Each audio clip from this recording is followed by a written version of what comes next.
বিপদ আপদ, বিশেষ করে কঠিন বিপদে আপনি যদি পড়ে যান তাহলে মুক্তি লাভের জন্য দোয়া ইউনুস বেশি বেশি পড়বেন। এর পাশাপাশি আরো দুটি আমলের কথা বলতে পারে, যেটা আমার জীবনে বহুবার আমল করে দেখেছি, আমি হাতে হাতে পেয়েছি আলহামদুলিল্লাহ। এক নম্বর হলো দোয়া ইউনুস, আরেকটা হলো ইস্তেগফার। এটাও হাদিসে আসছে, নবী করিম সাল্লাল্লাহু আলাইহি ওয়াসাল্লাম বলেছেন, মান লাজিমাল ইস্তেগফার, যে ব্যক্তি ইস্তেগফারকে লাজিম বানায় নেয়। লাজিম বানায় নেয় মানে কি? মানে পড়তেই থাকে, থামে না। টয়লেটে গেছে তখন শুধু বন্ধ, খাচ্ছে তখন শুধু বন্ধ, ঘুমাচ্ছে তখন শুধু বন্ধ, আর সারাক্ষণ পড়তেই থাকে ইস্তেগফার। আস্তাগফিরুল্লাহ ওয়া আতুবু ইলাইহি, সাইয়্যিদুল ইস্তেগফার, বা যে কোনো ইস্তেগফার, সবচেয়ে ছোট ইস্তেগফার আস্তাগফিরুল্লাহ আস্তাগফিরুল্লাহ, এটা যে পড়তেই থাকে, নবী করিম সাল্লাল্লাহু আলাইহি ওয়াসাল্লাম বলেছেন তার যে কোনো বিপদ থেকে বের হওয়ার জন্য আল্লাহ তাআলা নিজে পথ দেখায় দেন। এমন ভাবে পথ দেখাবেন সে কল্পনাও করবে না।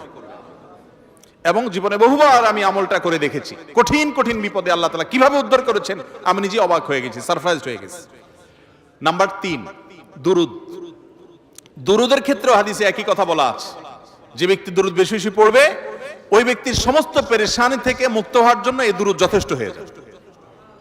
তাহলে 3টা আমলের কথা বললাম, দোয়া ইউনুস, লা ইলাহা ইল্লা আনতা সুবহানাকা ইন্নী কুনতু মিনাজ জালিমিন, আরেকটা হলো ইস্তেগফার বেশি বেশি, আরেকটা হলো দুরুদ।